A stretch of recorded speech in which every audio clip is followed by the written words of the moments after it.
नमस्कार, दिन भर की बड़ी खबरों में आपका स्वागत है। मैं हूं परवीन शेख। इस बुलेटिन में आज बात होगी सोनिया गांधी के कर्नाटक दौरे की। राष्ट्रपिता महात्मा गांधी को अपमानित किए जाने के प्रयास की। बात करेंगे कांग्रेस अध्यक्ष के चुनाव की, चुनाव आयोग के उपचुनाव के ऐलान की। जानेंगे शिवसेना पर अधिकार को लेकर कब तक आ सकता है फैसला। और बुलेटिन के आखिर में बात करोड़ों में बन रहे पीएम मोदी के नए आवास की। लेकिन तमाम बड़ी खबरों से पहले एक नजर सुर्खियों पर। पंजाब में आप सरकार ने जीता विश्वास मत। विश्वास प्रस्ताव के पक्ष में पड़े 93 वोट, विपक्ष में सिर्फ 1। कांग्रेस, अकाली दल और बीजेपी ने नहीं लिया मतदान में हिस्सा। यूपी के पूर्व सीएम मुलायम सिंह यादव के स्वास्थ्य में सुधार नहीं, मेदांता के सीसीयू में कराया गया एडमिट। पीएम मोदी और सोनिया गांधी ने की जल्द स्वस्थ होने की कामना। मेडिसिन के क्षेत्र में 2022 के लिए नोबेल प्राइज का हुआ ऐलान। स्वीडन के स्वांते पाबो को मेडिसिन का नोबेल, मानव विकास से संबंधित खोज के लिए मिला अवार्ड। गिरावट के साथ बंद हुआ शेयर बाजार। सेंसेक्स 638 अंकों की गिरावट के साथ 56,789 अंक पर हुआ बंद। निफ्टी 207 अंकों की गिरावट के साथ 16,887 अंक पर हुआ बंद। सुर्खियों के बाद बात आज की सबसे बड़ी खबर की। आज सोनिया गांधी कर्नाटक पहुंच गई। लंबे वक्त से सार्वजनिक कार्यक्रमों से दूर रहने वाली सोनिया गांधी की बीजेपी शासित राज्य में मौजूदगी से साफ है कि देश में बड़ा बदलाव होने वाला है। राहुल गांधी के बाद अब सोनिया भी मैदान में उतर चुकी हैं। तो क्या देश में अब कांग्रेस की लहर बन रही है? देखते हैं ये रिपोर्ट। राहुल की भारत जोड़ो यात्रा कर्नाटक में 21 दिन बिताने वाली है। ये यात्रा कर्नाटक के 7 जिलों को कवर करेगी। राहुल गांधी के नेतृत्व में आगे बढ़ रही भारत जोड़ो यात्रा का कर्नाटक चरण काफी अहम है। आज यात्रा का 26वां दिन है। राहुल गांधी कर्नाटक में 511 किलोमीटर का सफर तय करने वाले हैं। आपको बता दें कि कर्नाटक में अगले साल चुनाव हैं। ऐसे में कांग्रेस को इस यात्रा से जबरदस्त फायदा मिल सकता है। कांग्रेस सांसद राहुल गांधी के नेतृत्व में निकल रही भारत जोड़ो यात्रा में हिस्सा लेने के लिए कांग्रेस अध्यक्ष सोनिया गांधी कर्नाटक पहुंच गई हैं। सोनिया गांधी 6 अक्टूबर को कांग्रेस नेताओं और कार्यकर्ताओं के साथ पैदल मार्च में शामिल होंगी। सोनिया गांधी आज कुर्ग पहुंचने के बाद 2 दिन आराम करेंगी। इस दौरान राहुल गांधी भी उनके साथ रहेंगे। फिर दोनों नेता 6 अक्टूबर को एक साथ भारत जोड़ो यात्रा पर आगे निकलेंगे। भारत जोड़ो यात्रा की जानकारी देते हुए कांग्रेस महासचिव जयराम रमेश ने कहा, दशहरे के कारण 4 और 5 अक्टूबर को यात्रा को विश्राम दिया जाएगा और फिर 6 अक्टूबर की सुबह यात्रा प्रारंभ होगी। लंबे समय बाद सोनिया गांधी पार्टी के किसी सार्वजनिक कार्यक्रम में भाग लेंगे। स्वास्थ्य कारणों के चलते वो पिछले कुछ चुनावों में प्रचार भी नहीं कर सकी हैं। राहुल गांधी ने आज अपनी यात्रा के 26वें दिन मैसूर में मस्जिद-ए-आजम, सेंट फिलोमेना चर्च और सतूर मठ पहुंचे और तीनों धर्मों के प्रमुखों से आशीर्वाद लिया। इस बीच सोनिया गांधी भी भारत जोड़ो यात्रा में शामिल होने आज मैसूर पहुंच गयी। सतूर मठ में राहुल गांधी ने श्री शिवरात्रि देशी केंद्र स्वामी जी से मुलाकात की। मैसूर में धर्मस्थलों के दौरे के वक्त राहुल गांधी के साथ कर्नाटक कांग्रेस के वरिष्ठ नेता मौजूद थे। इनमें पूर्व सीएम सिद्धरामैया, कांग्रेस नेता डीके शिवकुमार शामिल थे। आज कांग्रेस महासचिव जयराम रमेश ने दावा किया है कि बीजेपी शासित कर्नाटक में पिछले 3 दिनों में इस यात्रा को भारी जन समर्थन मिला है। इससे साबित होता है कि ये ऐतिहासिक यात्रा है और लोग इसमें शामिल होना चाहते हैं। कर्नाटक में राहुल ने पहले ही बीजेपी को बैकफुट पर धकेल दिया है और अब सोनिया गांधी ने बीजेपी के मिशन दक्षिण की हवा निकाल दी है। अब बात कर लेते हैं बंगाल में मचे नए बवाल की। पश्चिम बंगाल में इस समय नवरात्रि की धूम है। राज्य में दुर्गा पूजा महोत्सव मनाया जा रहा है। जगह जगह देवी दुर्गा की झांकियों के बड़े बड़े पंडाल सजाए गए हैं, जहां रोज अलग अलग तरह की झांकियां सजाई जाती हैं, जिसमें भारी भीड़ जुट रही है। लेकिन 2 अक्टूबर को हिंदू महासभा के पूजा पंडाल में ऐसा कुछ हुआ जिससे कोलकाता से लेकर दिल्ली तक हंगामा मच गया। 2 अक्टूबर को महात्मा गांधी की जयंती थी, लेकिन इस दिन हिंदू महासभा की एक करतूत के चलते पूरे देश को शर्मसार होना पड़ रहा है। मौका पश्चिम बंगाल में मनाए जा रहे दुर्गा पूजा महोत्सव का है। यहाँ अखिल भारतीय हिंदू महासभा के दुर्गा पूजा पंडाल में राष्ट्रपिता महात्मा गांधी का चित्रण असुरों के रूप में किया गया। देवी दुर्गा ने महिषासुर सहित जिन 3 असुरों का संहार किया था, उनकी मूर्ति को लगाया गया था और 3 असुरों में से एक मूर्ति राष्ट्रपिता की थी।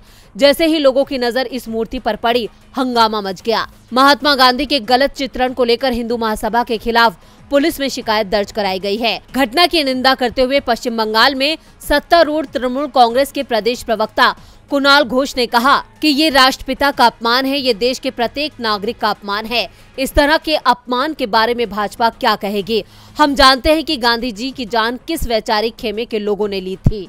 हिंदू महासभा के नाम पर टीएमसी ने बीजेपी को घेर लिया। मामला हाथ से निकलता देख बीजेपी भी डैमेज कंट्रोल में जुट गई।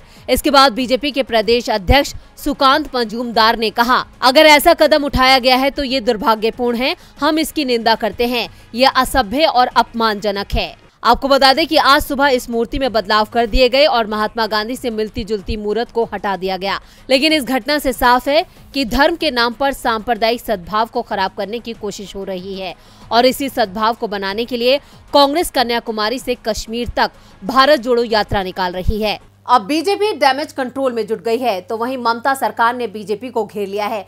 बीजेपी को तो कांग्रेस सांसद शशि थरूर ने भी घेर लिया है। कांग्रेस के अध्यक्ष पद के चुनाव को लेकर खड़गे और थरूर आमने सामने हैं, जिसको लेकर बीजेपी ने इस कांग्रेस की एकजुटता पर सवाल खड़े किए थे, लेकिन थरूर के जवाब ने बीजेपी का मुंह बंद कर दिया है। कांग्रेस का अध्यक्ष कौन बनेगा, मल्लिकार्जुन खड़गे या फिर शशि थरूर? इस सवाल का जवाब 19 अक्टूबर को सबके सामने होगा। लेकिन उससे पहले ही बीजेपी 2 उम्मीदवारों की दावेदारी को लेकर कांग्रेस को घेर रही है। सत्तारूढ़ पार्टी ने थरूर और खड़गे के दावे को दंगल बता दिया, लेकिन अब शशि थरूर ने बड़ा बयान देकर बीजेपी की बोलती बंद कर दी है। उन्होंने मल्लिकार्जुन खड़गे की बात पर सहमति जताते हुए कहा कि दोनों को एक दूसरे से नहीं बल्कि बीजेपी से लड़ना है। शशि थरूर ने ट्वीट करते हुए लिखा कि मैं खड़गे जी से सहमत हूं कि कांग्रेस में सभी लोगों को एक दूसरे की बजाय बीजेपी से मुकाबला करना चाहिए। हमारे बीच कोई वैचारिक मतभेद नहीं है। 17 अक्टूबर को होने वाला चुनाव हमारे मतदान सहयोगियों की इस बात पर निर्भर है कि कैसे वे इसे सबसे प्रभावी ढंग से संपन्न करते हैं। अपने बयान में थरूर ने G23 के सवालों का जवाब भी दिया। उन्होंने कहा कि G23 कुछ नहीं है बल्कि ये मीडिया के द्वारा सृजन किया गया शब्द है। इससे किसी कांग्रेसी का कोई लेना देना नहीं है। कुछ बातें बेवजह फैलाई जाती हैं। थरूर का यह बयान ऐसे समय में आया है जब कहा जा रहा है कि G23 के नेता होने की वजह से उन्हें पार्टी के ज्यादातर नेताओं का समर्थन हासिल नहीं होगा। लेकिन अब थरूर भी एकता की बात कहने लगे हैं, जिससे संकेत मिल रहे हैं कि कांग्रेस की कला धीरे धीरे शांत होने लगी है। नेताओं के बदले बयान का फायदा पार्टी को चुनाव के समय मिल सकता है। खैर, आने वाला वक्त ही बताएगा कि चुनाव के बाद पार्टी का भविष्य किस ओर जाएगा। बीजेपी कांग्रेस को गांधी परिवार की पार्टी बताती रही है, लेकिन अध्यक्ष पद को लेकर राहुल के इनकार और सोनिया की रणनीति ने बीजेपी के हर सवाल का करारा जवाब दिया है। और अब बात कर लेते हैं बिहार की महागठबंधन सरकार की। बिहार की सत्ता से बीजेपी को बाहर करने के बाद अब बिहार में नीतीश और तेजस्वी की पहली परीक्षा की घड़ी आ गई है। और इस परीक्षा में अगर महागठबंधन पास होता है तो ये साफ हो जाएगा कि ये गठबंधन 2024 में बीजेपी पर भारी पड़ने वाला है। 6 राज्यों की 7 विधानसभा सीटों के लिए उपचुनाव का ऐलान हो गया है। चुनाव आयोग ने तारीखों का ऐलान करते हुए बताया कि सभी सीटों पर 3 नवंबर को मतदान होगा, जबकि 6 नवंबर को नतीजे घोषित होंगे। चुनाव आयोग की ओर से जारी लिस्ट के मुताबिक जिन 7 विधानसभा सीटों पर उपचुनाव होने हैं उनमें बिहार की 2, महाराष्ट्र, उत्तर प्रदेश, हरियाणा, तेलंगाना, उड़ीसा की 1-1 सीट शामिल है। बिहार की मोकामा और गोपालगंज, महाराष्ट्र की अंधेरी ईस्ट, हरियाणा की आदमपुर, तेलंगाना की मनुगोड़, उत्तर प्रदेश की गोला गोकर्णनाथ और उड़ीसा की धामनगर सुरक्षित सीट पर उपचुनाव होने हैं। चुनाव का शेड्यूल इस प्रकार है। अधिसूचना जारी होने की तारीख 7 अक्टूबर 2022 है। नामांकन की आखिरी तारीख 14 अक्टूबर 2022 है। नामांकन की जांच 15 अक्टूबर 2022 को होगी।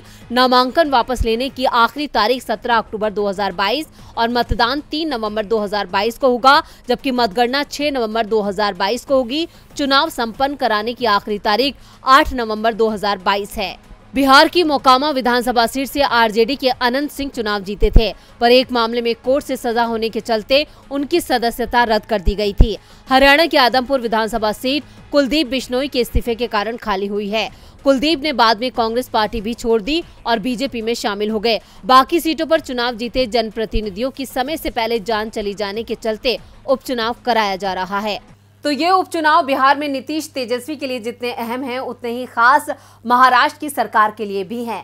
महाराष्ट्र की सियासत में इस वक्त सबसे अहम तो चुनाव आयोग बना हुआ है, क्योंकि चुनाव आयोग ने अभी तक ये साफ नहीं किया है कि असली शिवसेना किसके पास है। ऐसे में उद्धव और शिंदे के बीच शिवसेना को लेकर अब तक खींचतान बरकरार है। ऐसे में देखना होगा कि क्या हो सकता है चुनाव आयोग का फैसला। महाराष्ट्र की अंधेरी ईस्ट विधानसभा सीट पर 3 नवंबर को वोटिंग होनी है और 7 नवंबर से इस सीट पर नामांकन करने का काम शुरू हो जाएगा। यानी 4 दिन बाद ही नामांकन प्रक्रिया शुरू होने वाली है और ये सीट उद्धव ठाकरे और एकनाथ शिंदे गुट दोनों की किस्मत भी तय कर देगी, क्योंकि चुनाव आयोग को उपचुनाव से पहले ये फैसला करना होगा कि असली शिवसेना किसके पास है और जिस गुट को उपचुनाव में जीत मिलेगी उसे दूसरे गुट पर बढ़त भी मिल जाएगी।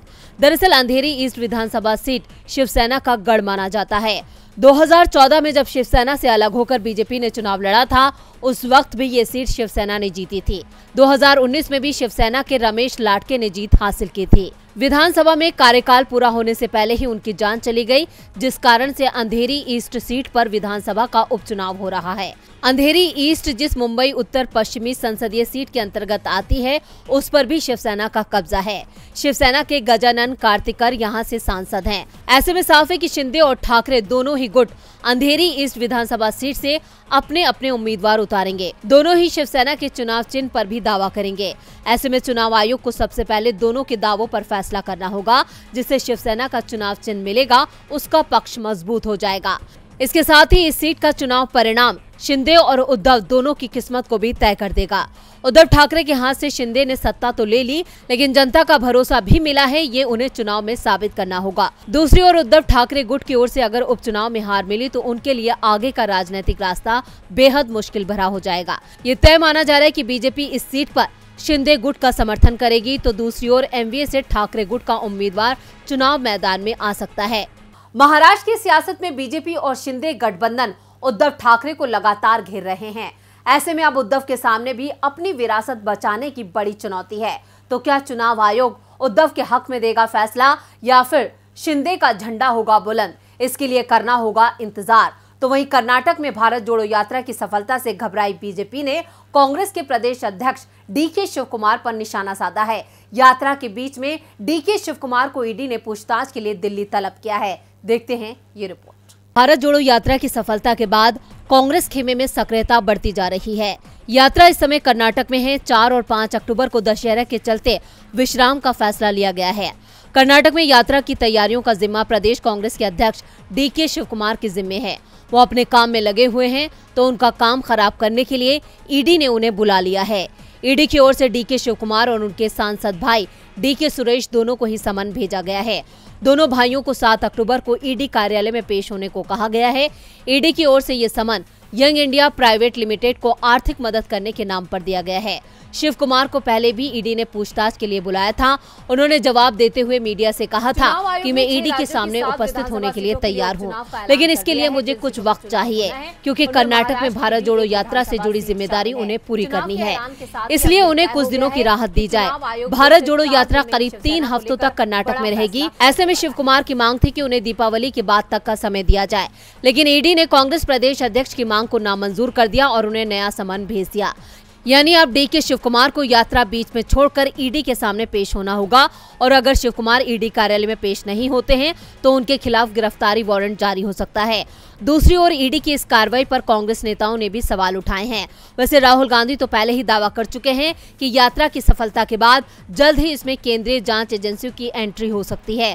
कांग्रेस नेता दावा तो यहां तक कर रहे हैं कि ईडी एक बार फिर राहुल गांधी को भी समन कर सकती है, जिस कारण से कांग्रेस की यात्रा को असफल बनाया जा सके। लेकिन कांग्रेस किसी भी दबाव में झुकने को तैयार नहीं है और न ही किसी के रोके रुकेगी। और बुलेटिन के आखिर में बात करोड़ों में बन रहे पीएम मोदी के नए आवास की। पीएम मोदी का महत्वाकांक्षी प्रोजेक्ट सेंट्रल विस्टा प्रोजेक्ट जब से शुरू हुआ है तब से चर्चा का विषय बना हुआ है। इस प्रोजेक्ट को लेकर विपक्ष कई बार सरकार को घेर भी चुका है, यहां तक कि मामला सर्वोच्च अदालत तक पहुंच गया। बावजूद इसके सरकार इसे पूरा करने में जुटी है। वहीं अब इसी के तहत नए प्रधानमंत्री आवास के निर्माण की भी योजना है, जिस पर बोलियां आमंत्रित की गई हैं। मोदी ने जब प्रधानमंत्री के तौर पर शपथ ली थी तो कहा था कि हम देश की तकदीर और तस्वीर दोनों को बदलेंगे, लेकिन 8 साल गुजरने के बाद भी ना तो भारत की तकदीर बदली है, ना ही तस्वीर। लेकिन संसद भवन से लेकर पीएम आवास की सूरत जरूर बदलने वाली है। मोदी सरकार जनता की स्थिति को सुधारने के लिए पैसा बहाए या नहीं बहाए, लेकिन वो अपने आराम के लिए जरूर जनता की कमाई को खर्च कर रही है। सेंट्रल विस्टा पुनर्विकास परियोजना उसका सबसे बड़ा उदाहरण है, जिसका विपक्षी दल लगातार विरोध कर रहे हैं। बावजूद इसके सरकार नई नई योजना तैयार कर रही है। इसी प्रोजेक्ट के तहत नए प्रधानमंत्री आवास के निर्माण के लिए बोलियां आमंत्रित की हैं। सेंट्रल विस्टा पुनर्विकास परियोजना के हिस्से के रूप में बोलियां दी जाने वाली ये छठी परियोजना है। CPWD ने निर्माण और 5 सालों के लिए रखरखाव की लागत के साथ इस कार्य में 360 करोड़ का अनुमान लगाया है। नया प्रधानमंत्री आवास ग्राउंड प्लस 1 मंजिला भवन होगा। इसी में प्रधानमंत्री का गृह कार्यालय, गेस्ट हाउस, SPG कार्यालय, सहायक स्टाफ क्वार्टर, CPWD कार्यालय और सेवा सदन और एक बेसमेंट पार्किंग स्थल आदि शामिल होंगे। पीएम के नए आवास में 2 ब्लॉक A और B होंगे, जो DRDO कॉम्प्लेक्स के सामने दारा शिकोहा रोड पर स्थित होंगे। केंद्रीय आवास और शहरी विभाग के अधिकारी के अनुसार सेंट्रल विस्टा एवेन्यू का उद्घाटन प्रधानमंत्री नरेंद्र मोदी ने पिछले महीने किया था। संसद भवन का काम नवंबर तक पूरा होने की संभावना है। अब पीएम मोदी का प्रोजेक्ट तो जल्द पूरा हो जाएगा, लेकिन सवाल उठता है कि आखिर जनता का भला कब होगा, कब उसे महंगाई से राहत मिलेगी। तो आज इस बुलेटिन में बस इतना ही। देखते रहिए DB लाइव। नमस्कार।